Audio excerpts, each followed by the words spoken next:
Marcos capítulo 9, como eu disse para vocês, né, a Marisa fez uma introdução, não combinamos nada, mas ela fez uma introdução da mensagem que eu vou pregar hoje.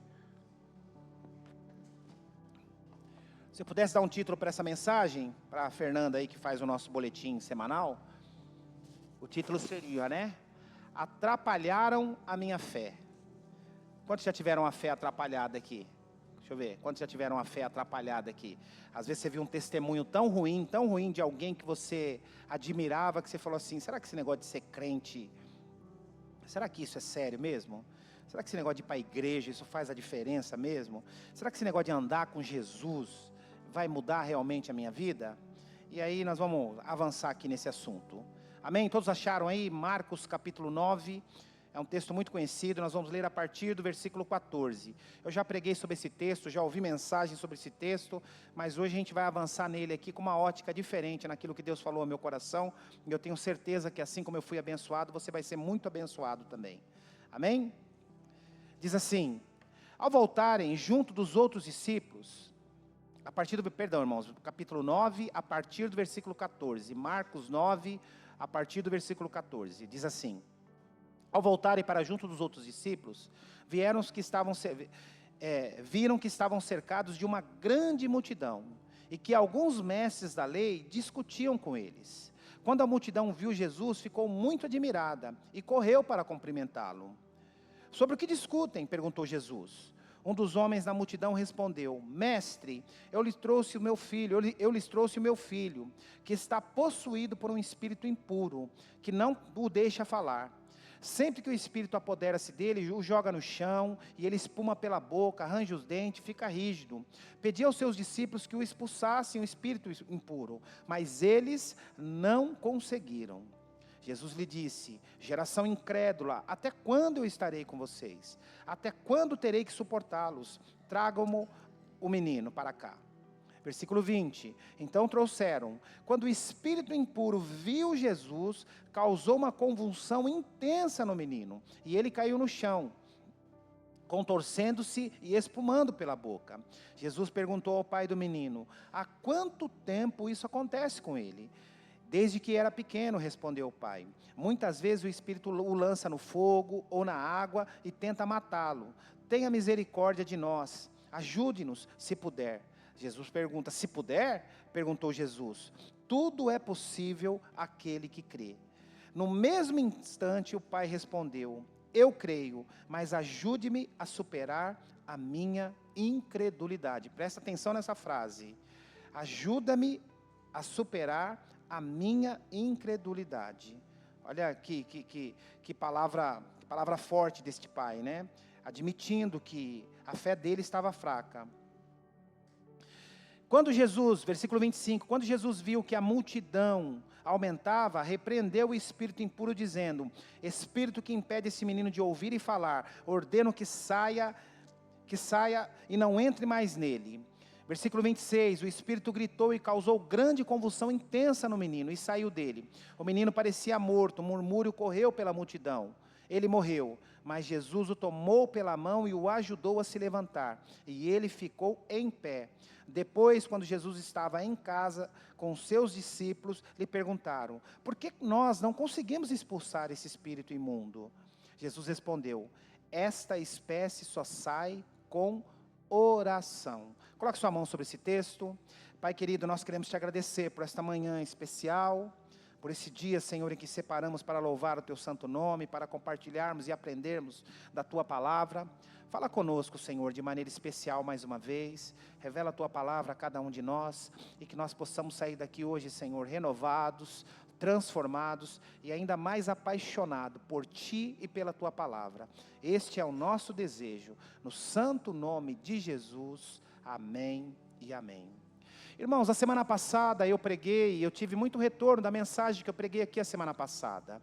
Eu recebi muitas mensagens de alguns irmãos dizendo, pastor, que palavra renovadora, que palavra abençoadora, como essa palavra falou ao meu coração.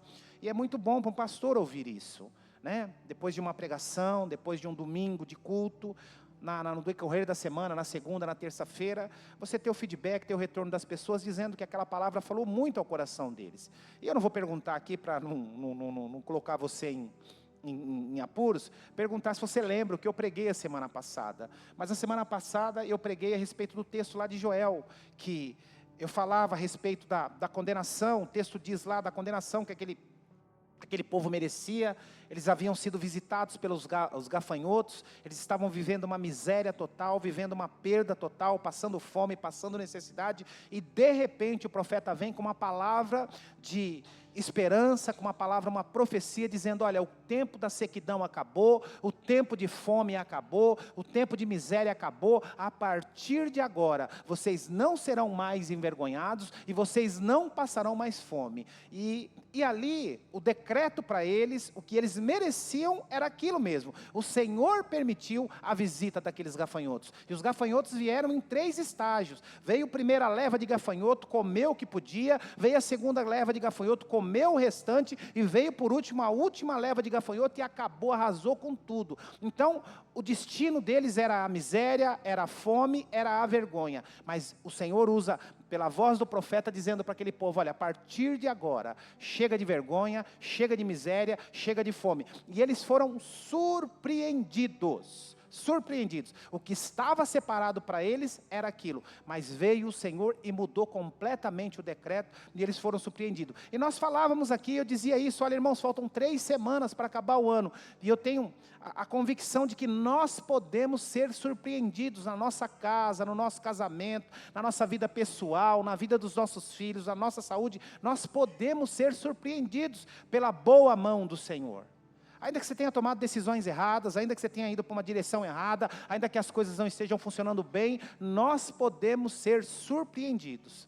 E quando eu estudava esse texto, irmãos, e pensava, e quando passava limpo esse texto ontem, eu pensava, a semana passada faltavam 3 semanas para acabar o ano. E como a Marisa bem falou aqui, é uma época que nós fazemos uma reflexão, a gente começa a olhar para trás e fazer uma análise de como foi o ano, de como nós caminhamos profissionalmente, financeiramente, como que está a nossa saúde, como que está andando o nosso casamento. Pelo menos nós precisamos fazer isso. Se você não faz isso, é que você está que nem o Zeca Pagodinho: deixa a vida me levar, né? Então a gente que é sério, a gente que tenta melhorar, a gente faz uma reflexão e começa a olhar para trás e ver se foi apenas mais um ano, ou se melhorou ou piorou. O que nós podemos fazer, como a Marisa bem falou aqui.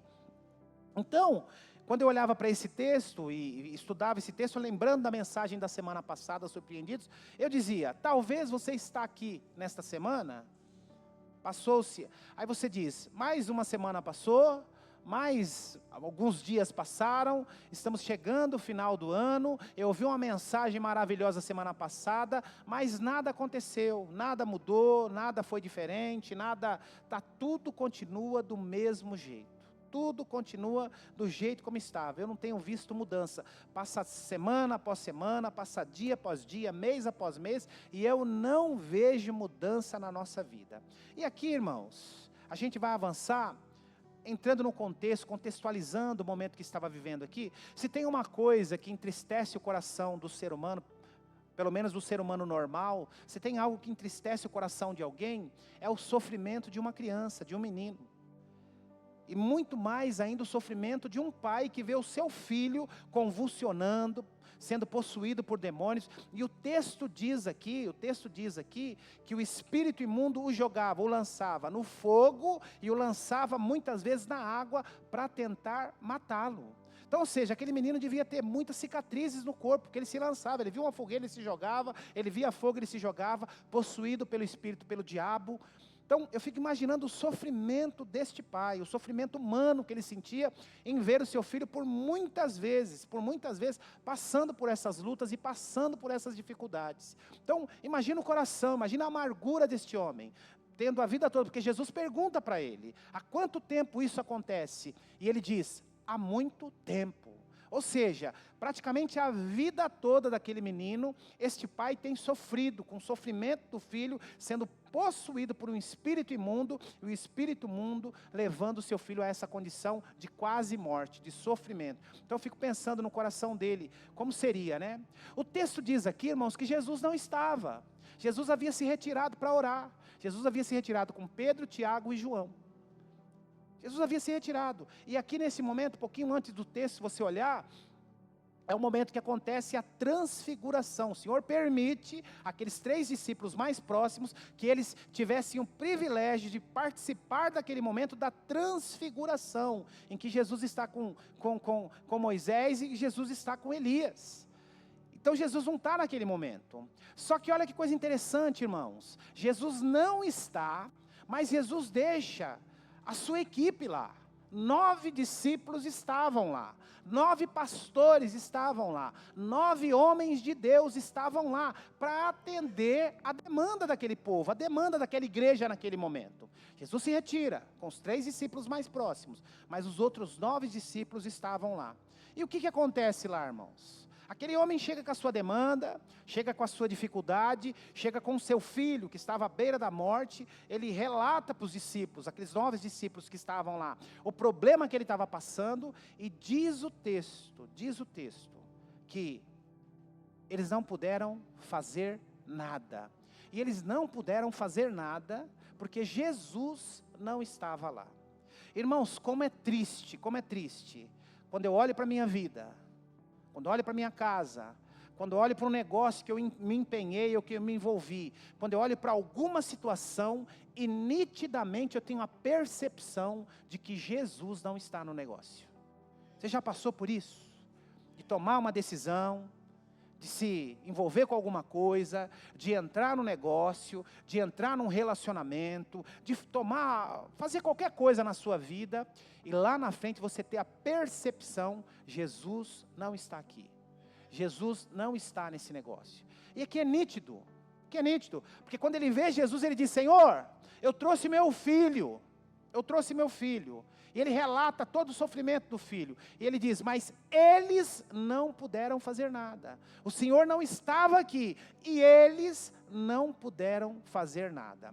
Quando eu intitulei essa mensagem como atrapalharam a minha fé, a gente percebe aqui que na maneira que ele fala com Jesus, na maneira que ele relata para Jesus, eles não puderam fazer nada.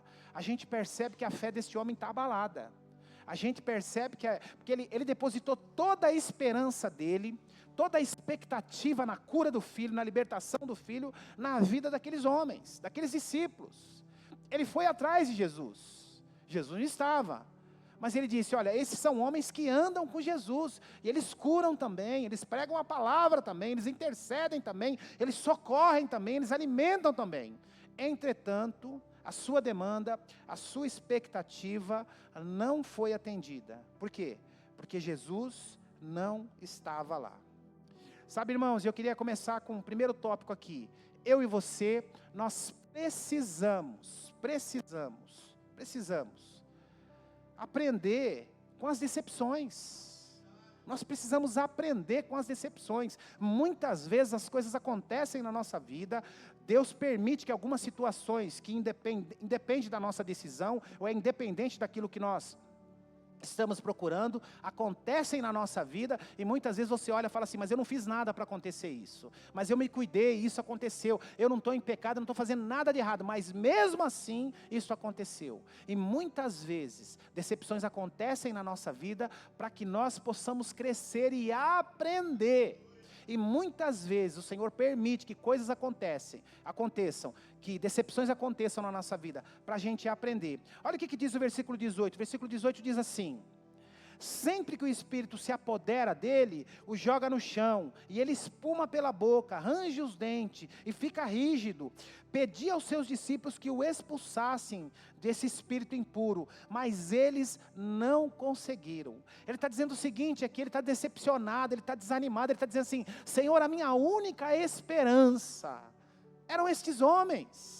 A minha única esperança era o seu grupo, era a sua igreja, eram estes homens de Deus, mas nada aconteceu, nada eles puderam fazer. Eu tenho sofrido a minha vida inteira, há muito tempo meu filho tem se lançado ao fogo, há muito tempo meu filho tem se lançado na água, há muito tempo eu estou sofrendo, e disseram para mim: olha, vá até Jesus, vá até o grupo de Jesus, que o seu problema vai ser solucionado. E ele está dizendo aqui na cara de Jesus: Senhor, eu estive aqui, e eles nada puderam fazer. Então a gente percebe aqui, irmãos, que ele está desanimado, ele está triste, ele está decepcionado. Esse homem estava esgotado psicologicamente e principalmente espiritualmente.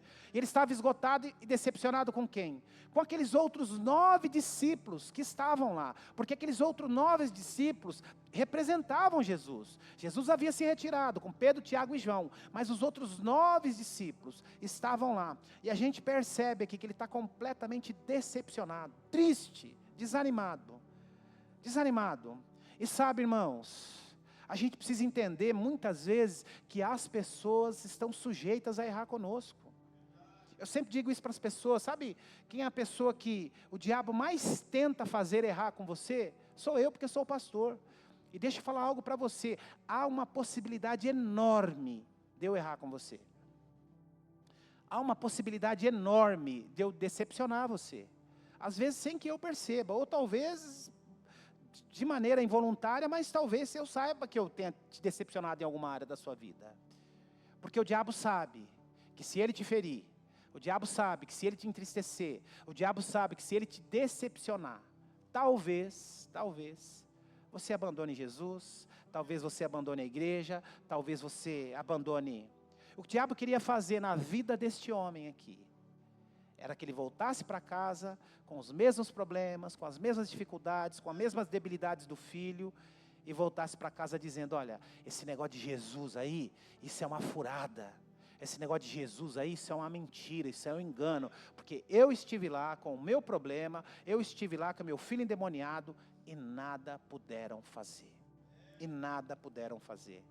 Então cuidado, irmãos, cuidado com as decepções, que talvez você possa passar na sua vida.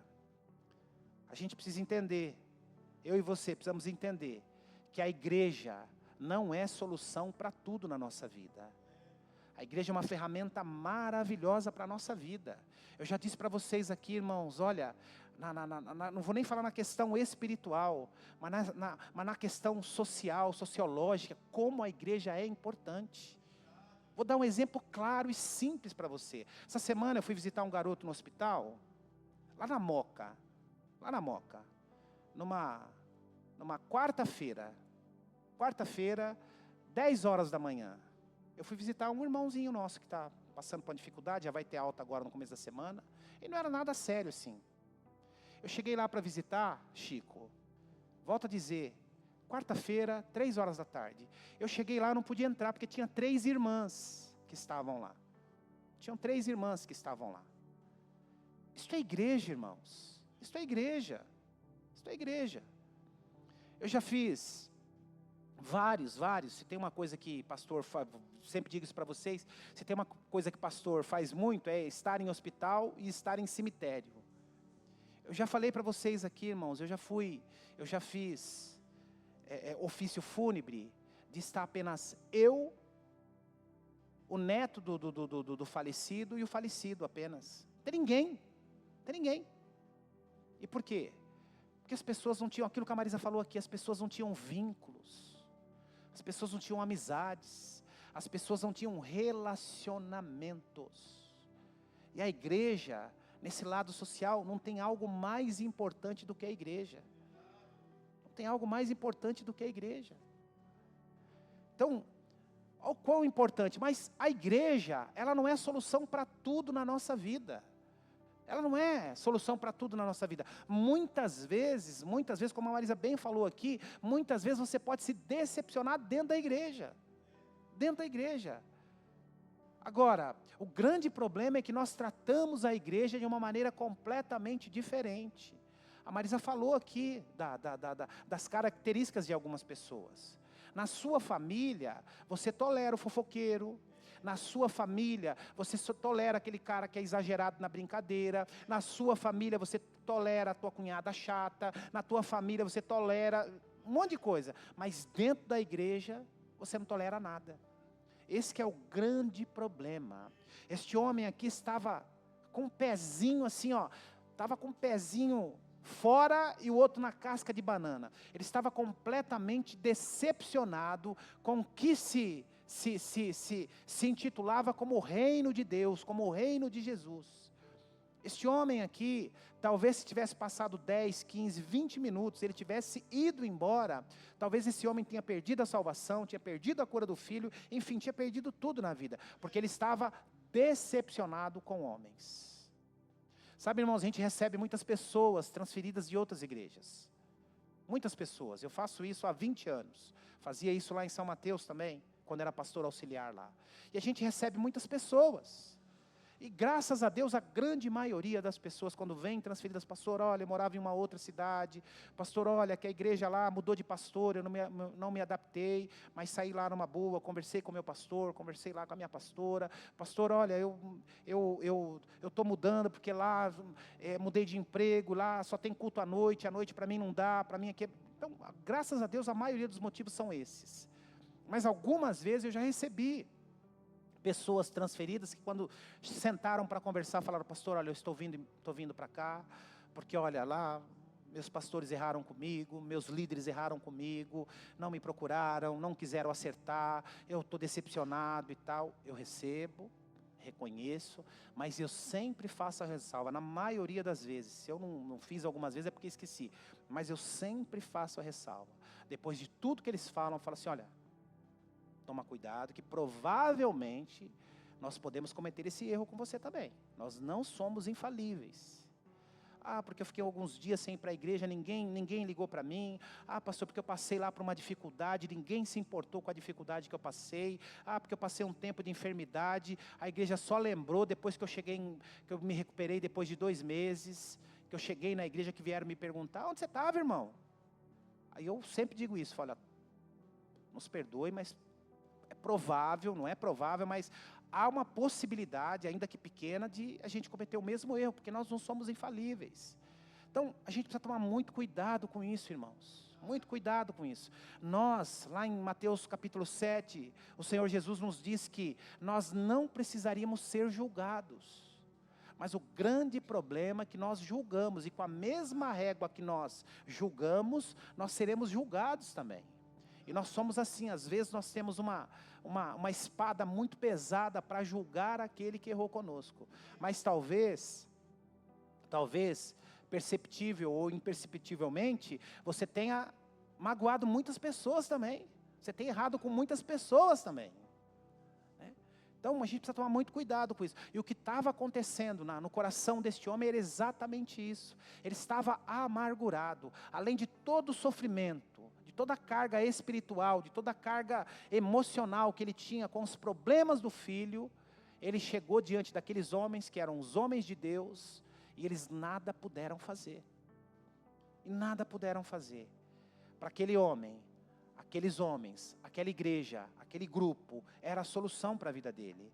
Entretanto, ele coloca toda a sua expectativa em homens. Mas deixa eu falar algo para você que é algo poderoso. Talvez você tenha colocado toda a sua expectativa em homens e mulheres de Deus e se decepcionou. Mas deixa eu falar alguma coisa para você. Com Jesus nós Ele nunca vai falhar conosco. Se as nossas expectativas estiverem no Senhor, Ele nunca vai falhar conosco. Então é por isso, irmãos, que as nossas expectativas precisam estar em Jesus. Não em homens, não em mulheres, não em denominações. A nossa esperança e a nossa expectativa precisa estar no Senhor Jesus.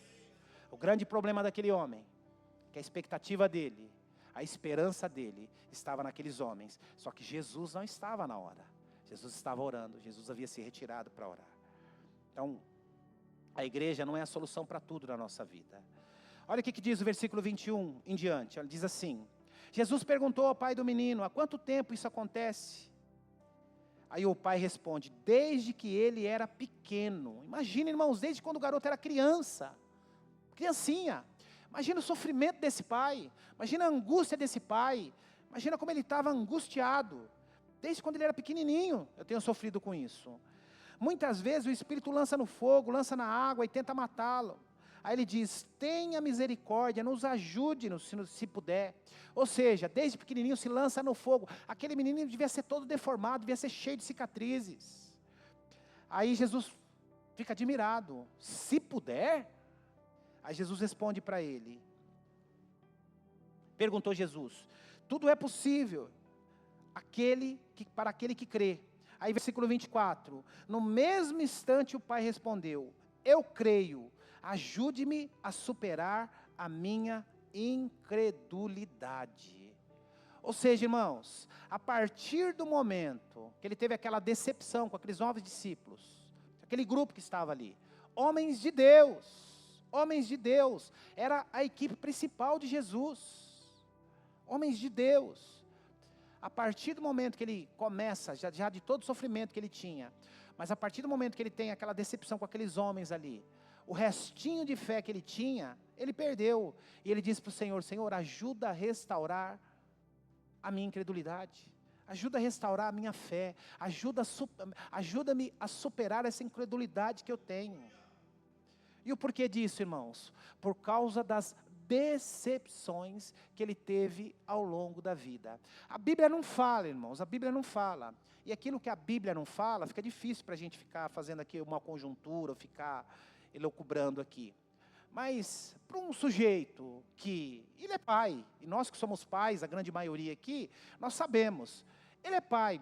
Então a gente imagina, irmãos, que ao longo da vida, ele diz aqui, desde pequenininho meu filho tem esse problema. Então a gente imagina que ao longo da vida, este pai procurou, foi tudo que estava ao alcance dele, ele procurou, seja na medicina ou seja no lado espiritual. E aí na hora que ele chega para ter a solução, agora vai resolver o seu problema, agora o seu problema vai ser resolvido, agora você está indo no caminho certo, agora você está indo na direção certa, e nada aconteceu. O restinho de fé que ele tinha, irmãos, o restinho de fé que ele tinha, evaporou. E aí ele diz para Jesus, Senhor, ajuda-me a superar a minha incredulidade. Sabe, e eu pensando e olhando para os nossos dias, para o tempo que nós vivemos, eu fico pensando quantas pessoas, irmãos, não estão vivendo assim hoje. Quantas pessoas não estão passando pelo mesmo problema espiritual, pelo mesmo problema emocional. Eu não consigo mais crer, eu não consigo mais ter fé. Erraram comigo, eu me decepcionei com a igreja, eu me decepcionei com as pessoas. Mas sabe, irmãos, a frase daquele homem que é importante, é que precisa ficar guardado no meu e no seu coração. Ele diz assim, Senhor, ajuda-me a superar a minha incredulidade. E se você está vivendo isso, e se você já passou por isso, ou se você está no meio do caminho para isso, ou está no início da caminhada para essa incredulidade, essa é a frase que você tem que dizer para Jesus. Senhor, ajuda-me a superar a minha incredulidade. Talvez você está olhando para a sua vida, volta a dizer, a gente está no final do ano, é o tempo de reflexão, e talvez você está olhando para a sua vida, olhando para trás e fala, foi mais um ano que não aconteceu nada, foi mais um ano que ficou tudo do mesmo jeito, foi mais um ano que eu não vi vantagem em nada, foi mais um ano que eu não consegui avançar. E o meu gás de fé está lá embaixo, a minha gasolina espiritual está lá na reserva. Mas é a frase que eu e você precisamos dizer para o Senhor. Senhor, ajuda-me a superar essa incredulidade. É o que muitas vezes nos falta, é isso, irmãos. Muitas vezes nos falta é isso. É clamar ao Senhor, porque a fé, quem nos dá a fé é Ele. E a gente precisa pedir. Você não tem fé? A Bíblia diz, você não tem fé? Peça ao Senhor. Você está com pouca fé? Peça ao Senhor. Senhor, ajuda-me a superar a minha incredulidade. Muitas vezes, sabe o que mais marca o nosso coração é, a igreja errou comigo, o pastor errou comigo, o líder errou comigo, o irmão errou comigo, a irmã errou comigo, e aí fica trazendo aquilo para dentro do coração, e aquele pouquinho de fé que você tem, vai morrendo devagarzinho. Mas olha o versículo 26 e o versículo 27, o que diz? Diz assim, coisa interessante, versículo 25 primeiro, quando Jesus viu que a multidão aumentava, repreendeu o espírito impuro, dizendo, espírito que impede esse menino de ouvir e falar, ordeno que saia e nunca mais entre nele. Aí versículo 26, o espírito gritou e causou uma outra convulsão intensa no menino, e saiu dele, o menino parecia morto, e um murmúrio correu pela multidão, ele morreu, mas Jesus o tomou pela mão e o ajudou a levantar, e ele ficou em pé. Sabe, irmãos, o que o Senhor quer fazer conosco nesta manhã? É exatamente isso. Ele quer nos colocar de pé. Independente de como esteja a sua vida, independente de como está a sua fé. Pastor, a minha fé está tão baixa, eu estou terminando o ano com a gasolina na reserva. Eu estou terminando o ano com a gasolina espiritual para baixo da reserva, já começou a falhar. Atente a este versículo. Atente a esse versículo. Mas Jesus o tomou pela mão e o ajudou a levantar, e ele ficou em pé. Sabe, irmãos, talvez a sua expectativa, ou talvez as suas expectativas, tenham sido jogadas no lugar errado, tenham sido colocadas no lugar errado. As nossas expectativas precisam estar em Cristo Jesus. Em Cristo Jesus, não em coisas, não em situações, não em homens. É em Cristo Jesus. O grande problema nos dias de hoje, nessa igreja consumista, nesse evangelho de receba, receba, receba. O grande problema é isso, irmãos. O grande problema é esse. As pessoas estão bem na fé se as coisas estão acontecendo bem. Mas muitas vezes é no sofrimento, é no tempo difícil, onde Deus mais fala, onde Deus mais se revela. Muitas vezes não é na prosperidade, não é na saúde boa, não é no tempo bom, não é no tempo de felicidade. A grande maioria das vezes em que o Senhor mais se revela são nos tempos difíceis, nos tempos de deserto. Mas deserto tem começo, meio e fim. Deserto para crente, irmãos, deserto para ímpio é um castigo, mas deserto para o crente é aprendizado, é faculdade espiritual. Então, se você está andando na fé, se você está andando com Deus, se você está distante do pecado, veja o deserto, veja a dificuldade na sua vida como uma faculdade, como uma universidade. Agora, se você está no pecado, o deserto para você é um castigo. Então é isso que a gente precisa entender. Jesus o pega pela mão, e o levanta. Todos diziam, está morto, morreu. O murmúrio era, morreu. Mas Jesus o pega pela mão e o levanta. Aí versículo 28 e 29, olha o que diz. Mas Jesus o tomou pela mão e o ajudou a se levantar, e ele ficou de pé. Depois, quando Jesus estava em casa com seus discípulos, eles perguntaram, por que nós não conseguimos expulsar esse espírito imundo? Irmãos, na hora, Jesus dá uma resposta dura, muito dura. Porque Jesus havia ensinado, Jesus havia mostrado para eles como fazer. E a indignação de Jesus aqui, não é pelo erro dos discípulos, mas é pela decepção do homem. Jesus se solidarizou, Jesus sentiu a dor daquele homem, que sofria. Quando Jesus pergunta, há quanto tempo? E ele diz, há muito tempo, Senhor, desde quando ele é pequenininho. Então Jesus sente a dor daquele pai. E ele olha para os seus discípulos, que caminhavam com ele, e ele diz, geração incrédula, até quando eu vou suportar vocês? O diabo fazendo a festa aqui, vocês com a autoridade que o Pai vos concedeu, e vocês não fazem nada. Então Jesus chega a dar uma resposta dura.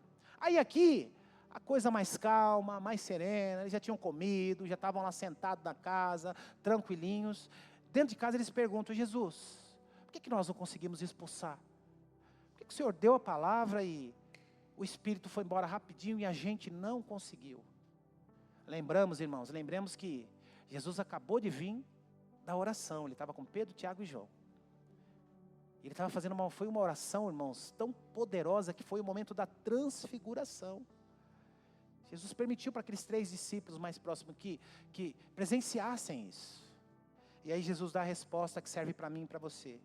Jesus respondeu, essa espécie só sai com oração. Com oração. Deixa eu falar algo para você, meu irmão. As coisas na sua vida, elas não vão ser recebidas com sacrifício. As coisas na sua vida não vão ser resolvidas com grito. As coisas na sua vida não vão ser resolvidas com rebeldia. As coisas da sua vida não vão ser resolvidas com afastamento da igreja, não quero mais saber. As coisas na sua vida serão resolvidas com oração. Oração. Ah, pastor, mas eu tenho orado, eu tenho jejuado, eu tenho buscado a Deus. Busque mais. Continue buscando, continue insistindo. Eu tenho certeza, irmãos, que a partir deste dia aqui, esses 9 discípulos, e os 3 que estavam ouvindo também, os 12, nunca mais foram os mesmos. A partir desse ensinamento e dessa experiência com Jesus, eles nunca mais permitiram que alguém sofresse perto deles. Aquilo que estava no alcance deles, eles faziam, porque eles perceberam que a partir daquele momento, eles estavam indo para um novo degrau, para um novo patamar. Nós não conseguimos expulsar, porque o tempo de oração não estava legal. Mas a partir de agora, demônio nenhum vai nos envergonhar. Eu falei a semana passada que a palavra do profeta Joel para aquela igreja era, para aquele povo era, o povo hebreu. A partir de agora, vocês não vão passar mais vergonha. Aqui os 9 discípulos foram envergonhados pelo diabo. E Jesus dá uma palavra dura para eles. Mas a partir daqui em diante, a gente vê no que eles se tornaram. No que eles se tornaram. Passado 2000 anos, irmãos, o Senhor Jesus partiu para a glória. E vai voltar pela segunda vez para nos levar junto com Ele. Mas a igreja de Jesus continuou. E por causa desses 9 homens que estavam lá, a palavra se expandiu. E passado 2000 anos, estamos nós aqui, ó. Alguns morreram martirizados, a grande maioria martirizados. Outros morreram na cadeia, presos em masmorras frias e geladas. Mas a palavra chegou até nós. Sabe por quê? Porque esses homens decidiram ouvir a voz de Jesus e fazer aquilo que Jesus havia instruído. Existem coisas na sua vida que serão resolvidas, que serão solucionadas com mais jejum e oração. Ah, pastor, atrapalharam a minha fé, eu me decepcionei com tantas pessoas. Deixa de ser besta, deixa de ser menino, vai orar, vai buscar Deus. Ah, pastor, a minha vontade é começar janeiro distante da igreja. É isso, faz o que o diabo quer. O diabo vai fazer assim, ó, consegui. O que o diabo queria, irmãos, é que este homem voltasse para casa frustrado, com o filho dele se jogando na primeira fogueira que encontrasse no meio do caminho. Entretanto, a partir do momento que ele teve um encontro com Jesus, ele foi liberto completamente. Ele se decepcionou com os homens, mas quando encontrou Jesus, o seu problema foi solucionado. Talvez você esteja decepcionado com um monte de coisa da igreja. Talvez você esteja decepcionado com um monte de coisa que não aconteceu na sua vida. Talvez você esteja decepcionada com um monte de coisa que você não viu ainda. Mas a frase que eu quero dizer para você são 2. A primeira é a do homem. Senhor, ajuda-me a superar a minha incredulidade. E a segunda é que você se lembre, quando aquele homem estava prestes a ir embora para casa decepcionado, o Senhor Jesus o pega pela mão e o coloca de pé. O Senhor Jesus o pega pela mão e o coloca de pé. Amém? Vamos orar? Quantos querem ter mais fé aqui? Pastor, o meu reservatório de fé está vazio. Pastor, o meu reservatório de fé está lá embaixo. Vamos orar para que o Senhor encha o tanque aí. O Senhor enche o tanque aí. Ah, pastor, eu não tenho mais vontade de orar. Todos nós estamos sujeitos a isso, irmãos.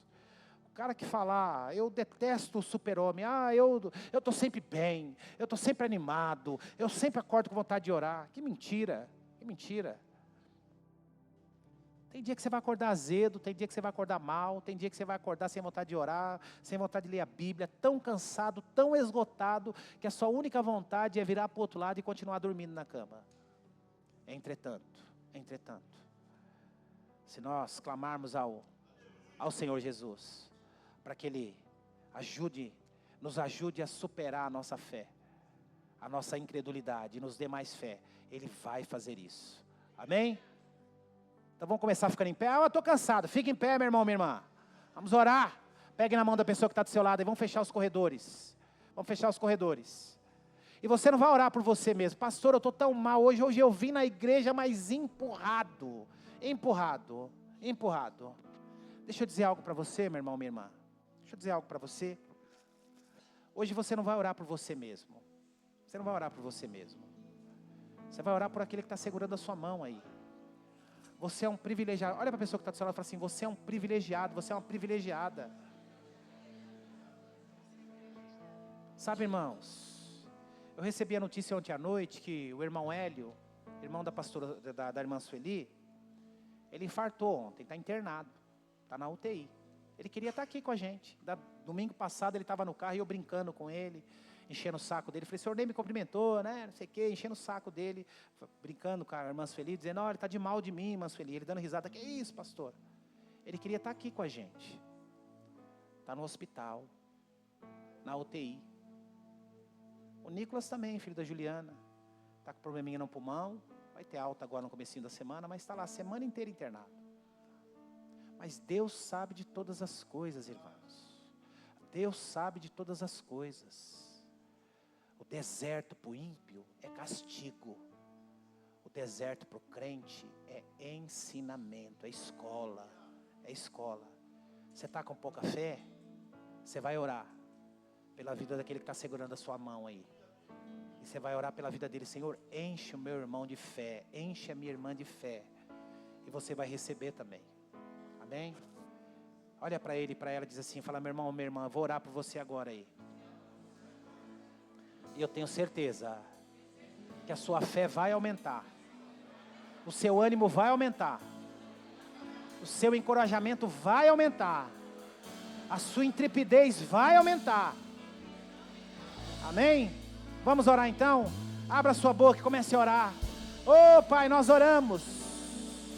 Nós oramos, Senhor. Clamamos pelo Teu sangue. Manifesta-te sobre a Tua igreja, Senhor. Oh, dá-nos fé. Dá-nos fé. Abra sua boca.